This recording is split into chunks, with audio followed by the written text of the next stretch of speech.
Welcome to episode 52 of I Thought I Knew How, a podcast about knitting and life and all sorts. I'm your host, Anne Frost, and this episode was recorded on January 28th, 2021. Today is a different sort of day because I am feeling a different sort of way. Let's get through some administrative tasks, and then I'll tell you what I'm on about. First, I want to thank all of you who reached out to me with your encouragement over the last few weeks since the last episode. I am really honored that you guys have my back. Thanks to Lynn for buying me a coffee, and to Mimi Knitter, Sewing All Day Long, and Handheld Nonsense for your kind reviews on Apple Podcasts. Also, many thanks to Jillian and Kathy for coming on as producers of the show over on patreon.com/IThoughtIKnewHow. You all were complete peaches in a couple of weeks when I needed some peaches in my life. I also want to thank Knit New Haven and Morehouse Farm at the top of the show this time for their sponsorship of the podcast. I normally speak about them sort of midway through, but as I said, this is going to be an odd episode, so I want to make sure that I acknowledge them up front.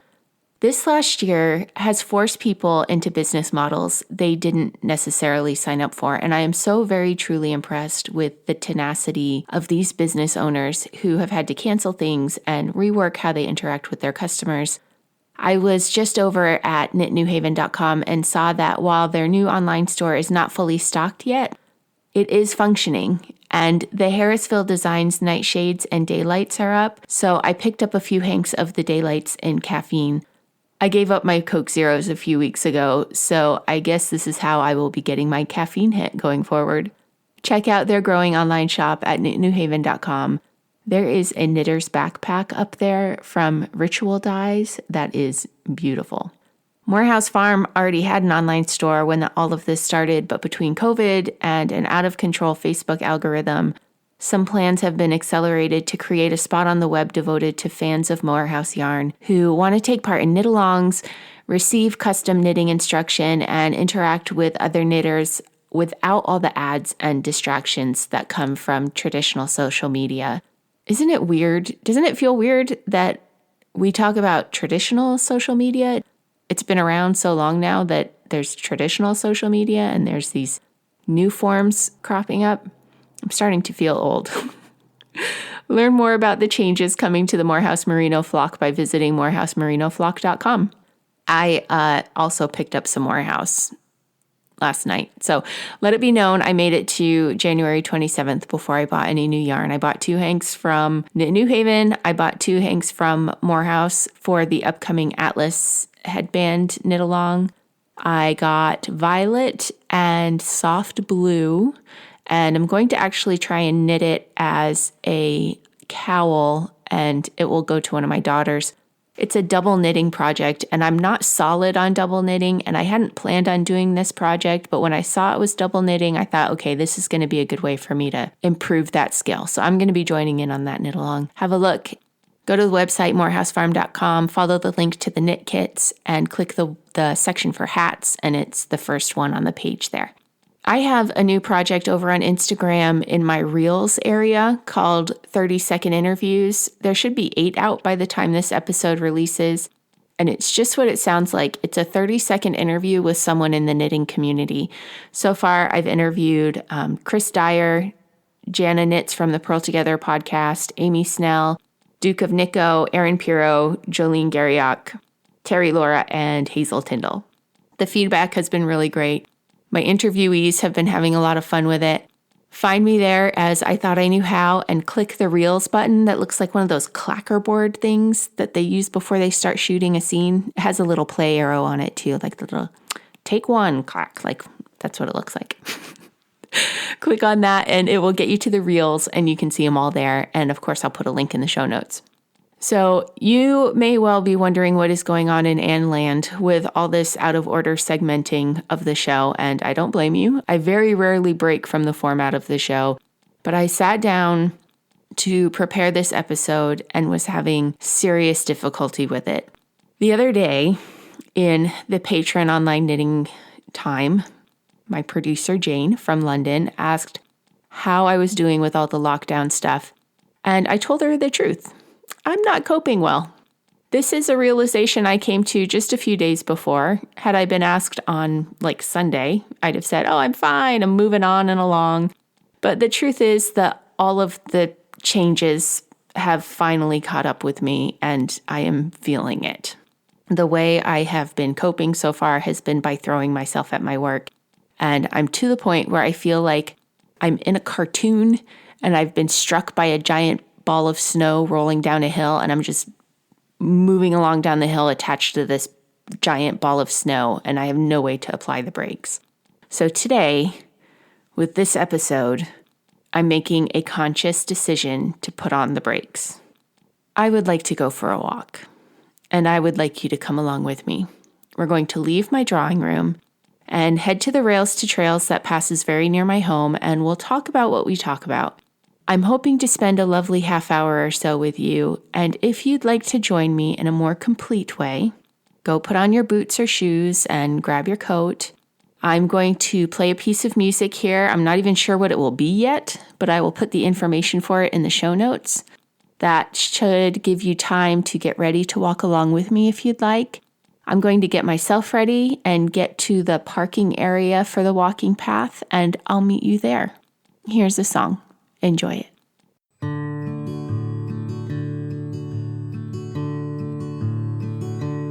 You were lost in the city when I finally came. You were standing with strangers when I called your name, and I called to your heart just as loud as a train. 'Cause whenever you're lonely, life is the same. And I've loved you forever, and it's hard to explain. Long before Cain and Abel, when God made the rain. Yes, I've loved you forever, from the moment time began, when my soul roamed the earth. From the sea to the land, girl, I've loved you forever, both wild and tame, with a love old and ancient, and so unashamed.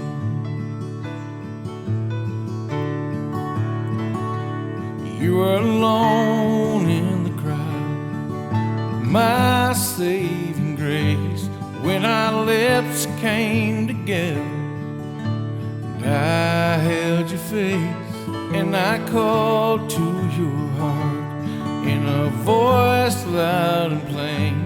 'Cause whenever you're hurting, well, I feel the pain. And I've loved you forever, and it's hard to long before Cain and Abel, when God made the rain. Yes, I've loved you forever, from the moment time began, when my soul roamed the earth. From the sea to the land, girl, I've loved you forever, both wild and tame, with a love old and ancient, so unashamed.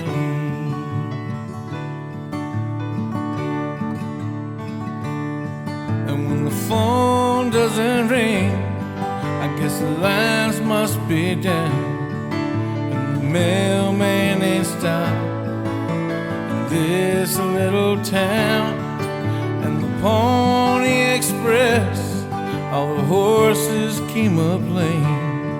When I don't hear from you, they're all to blame. Yes, I've loved you forever, and it's hard to explain.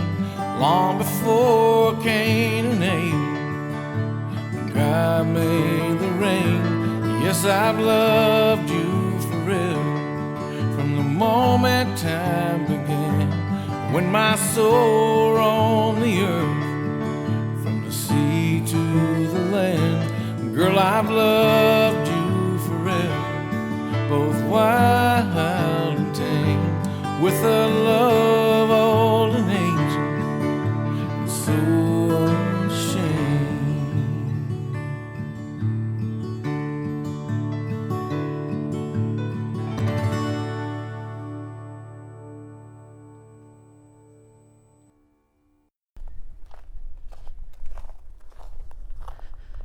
Well, that actually worked out perfectly, because as I was getting ready to walk out the door, my husband caught up to me and said, "Hey, can you help me get Abby's car to the mechanic?" So we both hopped in our cars and delivered my daughter's car to the mechanic, and then he dropped me off at the parking lot on the way back. So I'm here on the walking path now, and this used to be the train line from somewhere down south up into New England. New England used to grow most of the vegetables in the United States way back when. And to help transport those vegetables to the cities, they built a bunch of railway lines that, of course, have become defunct, no longer in demand. And a lot of those a lot of those lines just stayed where they were, even, through up to 30 years ago. And people started thinking, hey, why don't we convert these into walking trails? So people put money into pulling up the old lines and paving the lines. And now we have all these beautiful rails to trails through the New England area that take you through woods and marshes and farmland and behind people's houses.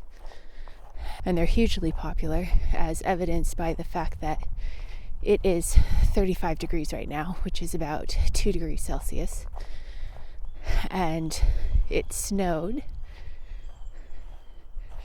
Some birds. And it snowed the other day. And the town does not clear the paths at all. They don't even plow the parking areas. It's considered closed during the winter. And I'm about to pass 2 other people out walking. I've already seen one car pull out of the parking lot having finished their walk. And the footsteps along the way.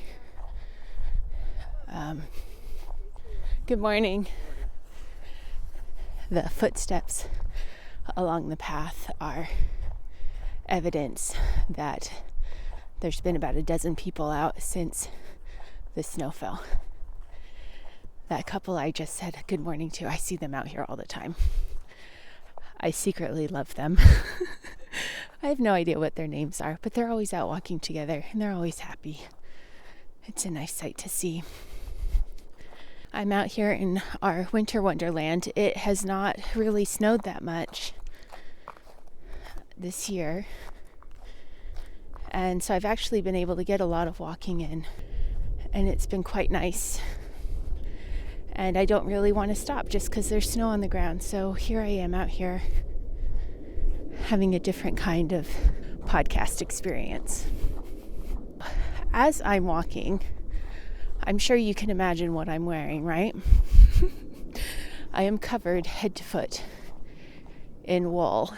I have wool leggings and a wool shirt and a wool overshirt that has like a zip top to it, all of which I got at REI simply because they're the most affordable options out there. I love them all. And normally that's all I would be wearing on my body, but because of the recording I'm doing right now, I need more pockets. None of those things have pockets. So I am wearing a jacket as well, just for the pockets. I have on my wool socks and my wool Allbirds, and I am wearing a pair of fingerless gloves that I got at a yarn shop on Commerce Street in Shetland. And I am wearing the Bittersea hat that I knit from Jeanette Budge's pattern that is very thick and warm, and very stylish with my Poppy's pom-pom on top, if I do say so myself. And we're out here now, enough away from the road. We're not getting road sounds anymore, but you may hear some airplanes overhead from time to time. We have the Hartford Airport and a smaller regional airport that we are in the flight path of. So sometimes we'll hear some airplanes going overhead. Let's talk about some knitting stuff, shall we? It's a knitting podcast. I have had high hopes about getting the Master Hand Knitting program going again, and it is not happening, which is one of my major frustrations at the moment. There just has not been time in the day. I have my rolling to-do list with my 6 things at the top that I need to do every day, and I'm still just to the point where I'm getting 4 of those things done, because the other to-do listy things that rotate have just been too demanding. It's a new day. It's a new week. I'm going to try again to find a way to get that back into my routine. The festival is in full planning mode. That's the Online International Fiber Festival, for those of you who may be new here. It has a new home, oifiberfestival.com, and the old festival is there. There's going to be a redesign of the site before the new festival. You will need to log in to participate, but it will still be free. I have settled on all 8 regions. There is one region in the US, Canada, and the UK again, but that's all I'm telling you. I should be announcing what they are on February 27th. February 27th. We're actually going to do a live event for it this year, so hold tight for more information about that. The regular website also is having an overhaul. If you go to ithoughtIknewhow.com, you will be able to see the old website on the new address. But in the background, my website guy has a website that he's working on that will hopefully go live in the next week or 2. That will allow me to better organize my posts there and make things easier for you to find and just sort of look cooler, because he knows what he's doing. I do not. I put the website together with the help of a friend the first time, and it was really just sort of like, let's get it up and going, and it stayed like that, and it's needed some upgrading. So like I said, that's going to be at ithoughtIknewhow.com, and you can start using it there. That's where I'll be posting show notes and stuff going forward, even though the design hasn't changed yet. I'm not going to be adding updates to the old podcast or to the old website. The other day was interesting. We already know we're out here walking because Anne was stressed. Today is a better day. Today's feeling better. Yesterday, after about 10 a.m. was better. But I went to bed on Tuesday and got up on Wednesday feeling very anxious, very overwhelmed with life and commitments and not seeing people, not hugging people, just what we're all dealing with this, right? And what changed? Well, I've mentioned before that Helen Robertson up on Shetland is doing these mindful Mackin experiences where 15 of us log in, and we all say our hellos and introduce ourselves. And then she gives us a little project to knit. We knit in silence for 10 minutes and think about the texture of the wool we're using, the experience of forming the stitches, the process of creating, and we're encouraged to really treat it like a meditation, where if our mind starts to wander, we bring it back to the experience at hand, literally, and to think about, again, what our senses are experiencing at the moment, and just be very, very present. And while we were doing that the other day, we were working on a little bow that you knit a a garter stitch strip and connect the top to the bottom, knit a narrower garter stitch strip to tie around the middle to pull it close as the middle of the bow, and it makes a bow shape. Very simple project. And once we settled into the silence portion, and I really focused on the experience of knitting and just pushing things out of my mind that I did not need to deal with in that moment, things started to feel more manageable.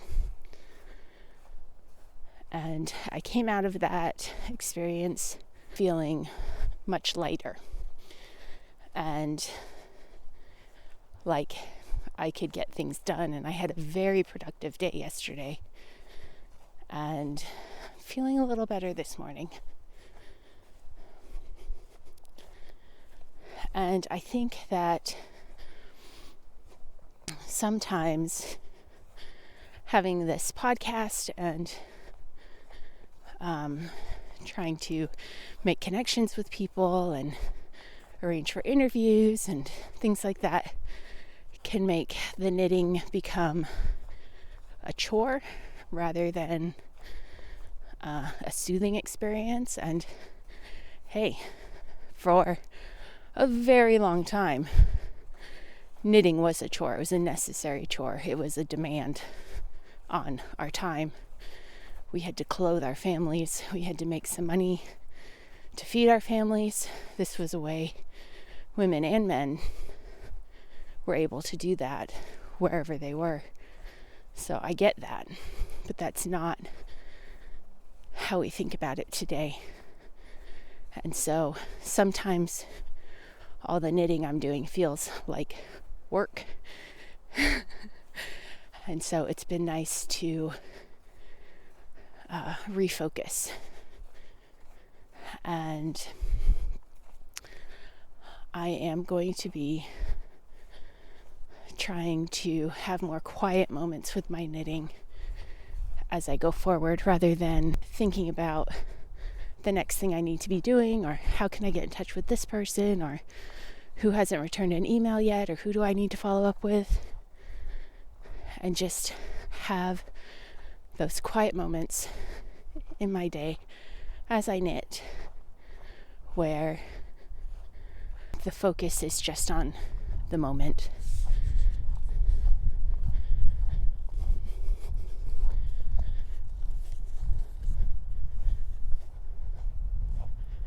So I'm actually getting to a point in the walking path where I'm approaching another road. You might hear more sounds from cars as we get closer to the road. And I'm not sure, this is a new microphone, I'm not sure how much it's picking up from the road. I'm still about 75 yards away. But I think what I'm going to do is take a little break, and I will put a song in here as I get to the road, and that will fill that 3 or 4 minutes that it will take me to get to the road and to turn back around and get away from the road again. So I'll meet you about here on the path again after I've done my turnaround, and we'll pick up our conversation.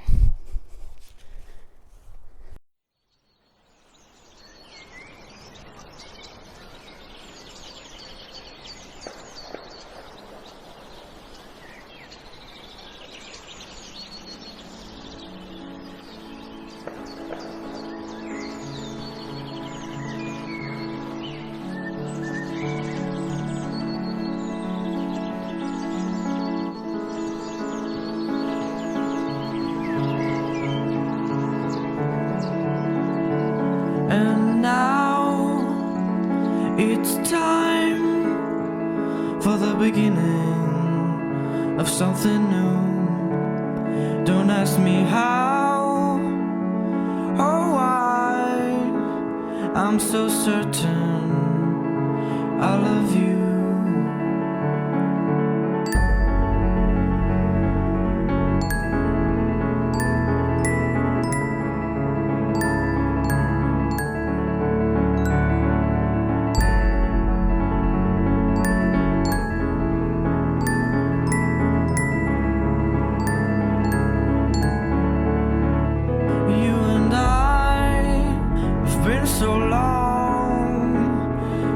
This miracle, cold love, long enough to know that I'm nothing without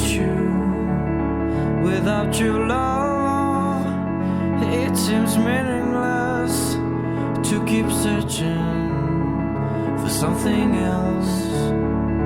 Being with you puts aside all of my worries, all the threats.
Okay, so I'm back, walking back, and that actually ended up being very serendipitous because as I was walking back, a 747 went by overhead and would have messed up the recording, so good timing, plane people. I am enjoying the sounds of the woods as I walk through them, and of course now that I'm moving again, everything's gone quiet, so I think I'm gonna pause in a moment and just stand still. I'm not sure how much the microphone will pick up, so if it picks up nothing, we'll just have some nice quiet time and then I will come back to you because I'd like you to hear. It's an interesting blend. I'm getting just the tail of the sound from the road. And like I said, some small airplanes going overhead. I can hear one coming in the distance. But there's also, even though there's snow, there's lots of birds that stick around for the winter. And I've been hearing some of them calling as I've gone along, so I'm just going to pause here for a moment and see if any say hello.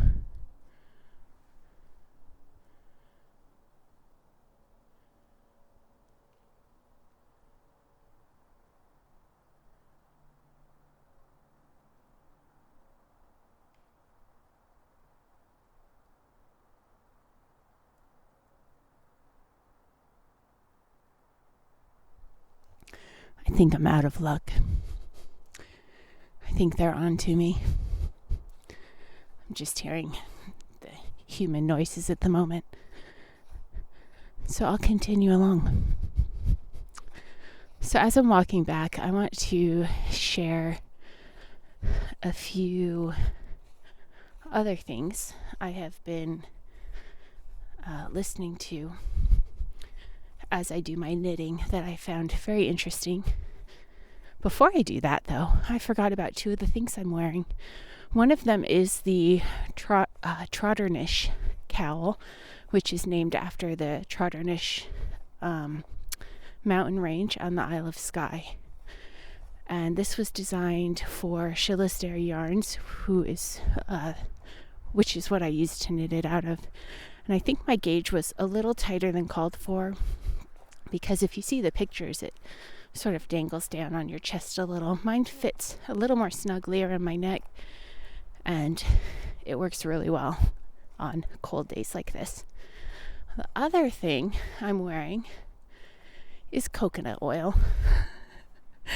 This is something I learned about a few years back.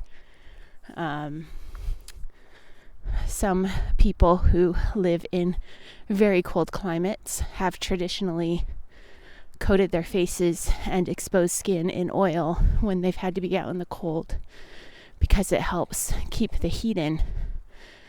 And I gave it a try one day with coconut oil rather than like blubber or animal fat. And I found it works really, really well.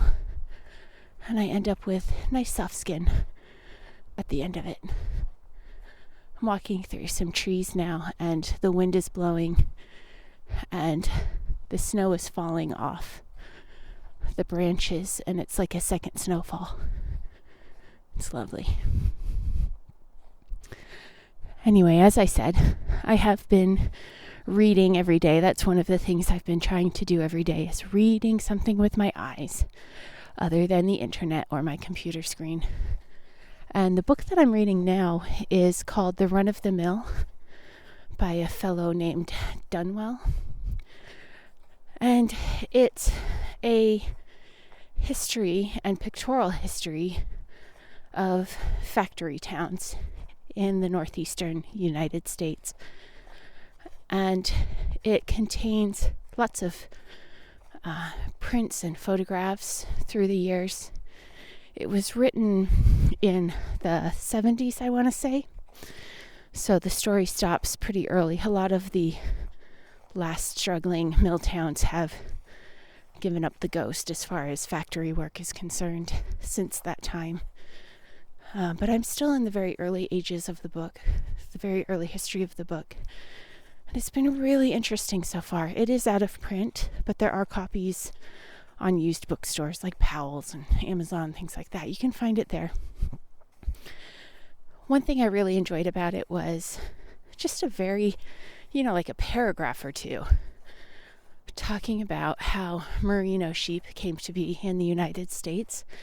And it was a man who was a ambassador to Europe early on in the days of our republic, and saw the merino there and decided to import some for himself. And he actually founded a factory town called Derby here in Connecticut, and brought in like 100 sheep. It was like 70 ewes and 29 rams, something like that, and started raising merinos. He wasn't the only one. There were other people who imported them around the same time, and within something like 20 or 40 years, there was well over 1 million head of merino just in Vermont alone. And there was a bit of a crash after that because, the market was flooded with wool. It's also when cotton was rising in popularity. But then, of course, the Civil War started and they needed wool for the uniforms. So there was another boom. And then again, dipped again after that. And so now we still have some smaller farms without the millions of heads of merino, but we have smaller establishments throughout New England and New York that are still raising merino, but the local merino lost its fineness of its fleece because after the Civil War crash, they were valued more for their meat. And that's why, like Morehouse Farm makes such a big deal about getting the ultra fine or the super fine merino rams from Australia to come and start breeding super fine merino again with a focus on the wool.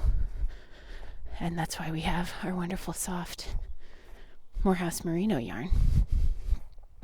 So I thought that was interesting. But I also enjoyed reading about the formation of Lowell, Massachusetts, and how the factory owners used to put up a factory, put up housing, and bring in the whole family. The moms would have certain work, the dads would have certain work, and the children would have certain work. And so the factory towns very early on were family affairs. They would actively look for families who could come, move to the town, and everyone work at the mill. With Lowell, the types of machinery had changed, and they realized that all these New England farm girls were the perfect workforce. So rather than building houses, they built boarding houses, and they brought girls from all over the country to Lowell. And to read their accounts at the beginning, it was really seen as an amazing opportunity. The girls really enjoyed being there. You can imagine coming from extremely rural settings, suddenly having 4 or 6 roommates, all the same age as you. In many cases, they were working fewer hours in the factory than they were in their home setting. So they had leisure time. They were there to pay off family mortgages, to fund brothers' educations, to save money for themselves, for their own educations, for their own luxury items. And they weren't expected to be there their whole life. The average amount of time was 3 years, and that was something that the factory liked. They liked people coming in and out. You were expected to work for at least a year. If you didn't stay for a year, you didn't get a recommendation afterwards. But they did expect the girls to be in and out and to move on with their lives. And they liked that because it kept people from getting overwhelmed and grumpy about the work. Now, the point where I am in the history is just at the start of when things start to go downhill for the workers. So it does not stay that way. But it's interesting that it was such a benefit at the beginning. So I would recommend that book. I am only about a quarter of the way through the history part.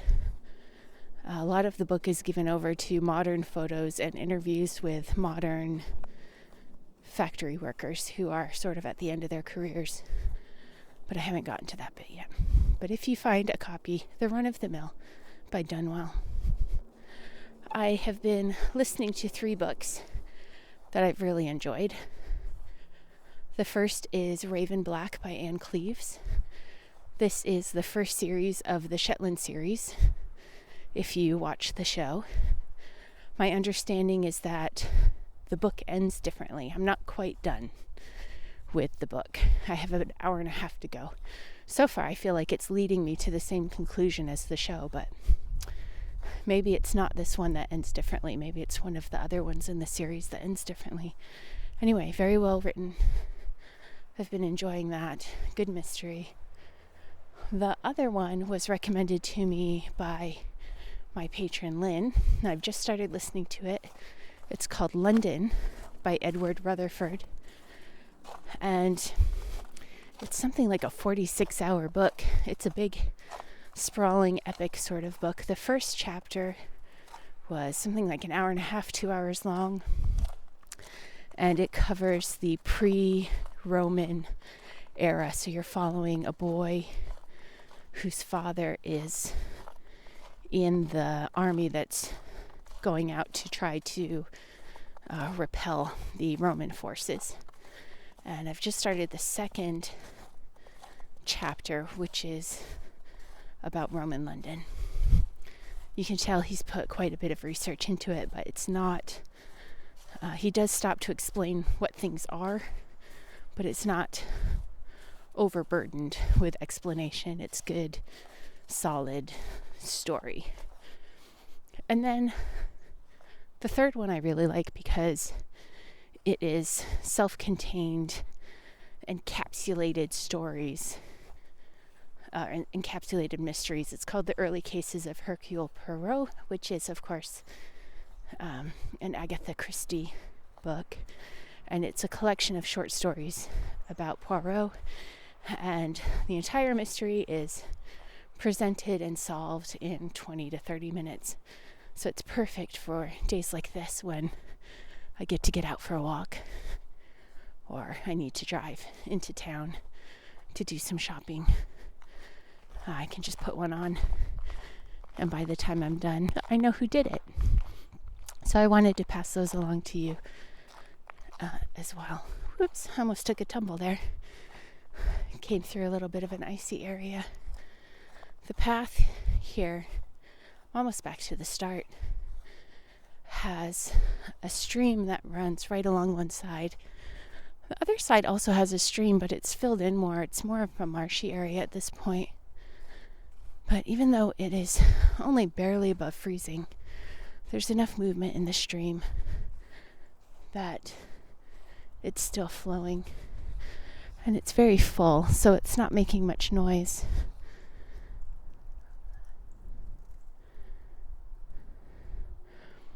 I'm stopped where there is a bit of a hedge on the other side of the stream, and it's just full of birds.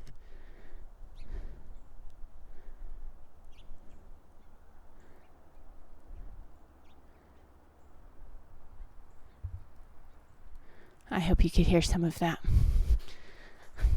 They're having little conversations amongst themselves and not paying me much mind.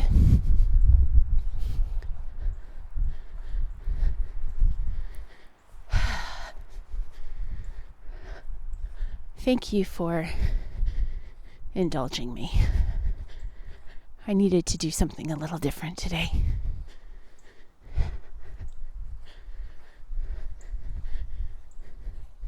Oh, I found a bit of stream. Let me see if I can get this on the sound. We have just a little bit of a waterfall.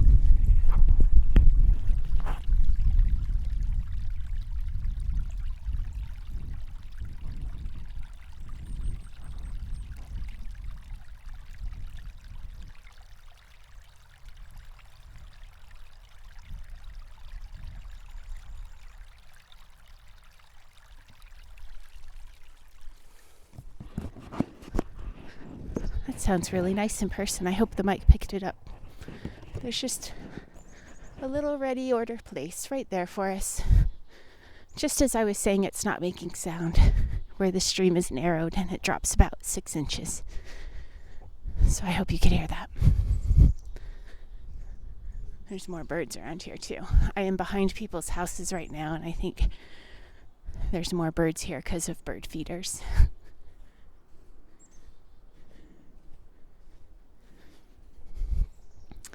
I am getting very close to the road now, so I am going to say goodbye and thank you.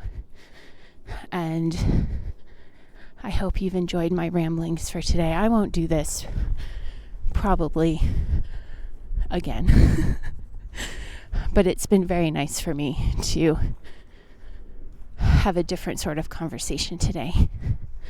And I hope that you enjoyed it. I hope you were able to get out and do some walking too, or maybe just sit and spin or sit and knit, or just have a calmer drive to work. Let's all try and do better in this coming week, focusing on the moment and the things we can control, and not letting the things we can't become overwhelming.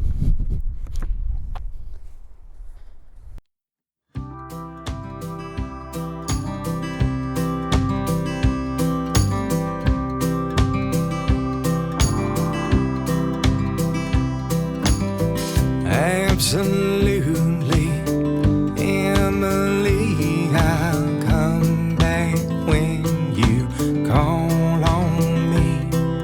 The days are getting shorter, but I'll be back before long, I promise, Emily.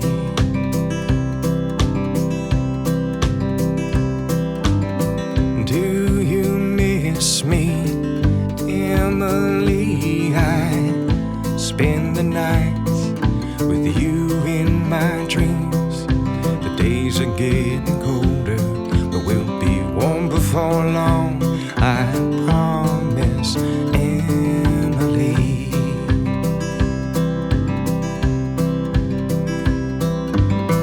Please forgive me, Emily. I have to stay just one more week to make some extra money, but I'll spend it all on you, I promise, Emily.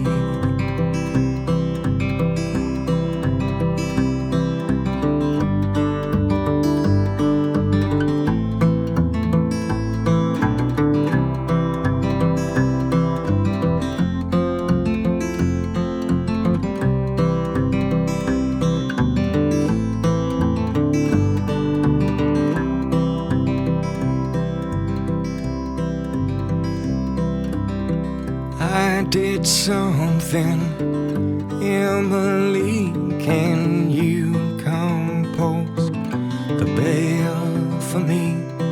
I got a little money saved, so don't you worry, babe, I promise, Emily.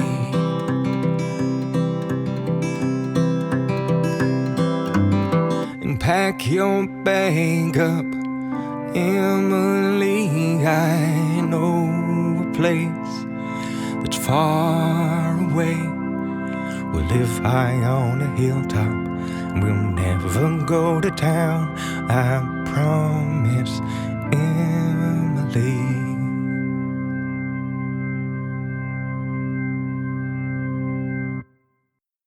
So I'm back in my drawing room now, feeling a little better, feeling a little bit like some deviation from the norm has helped loosen up some things.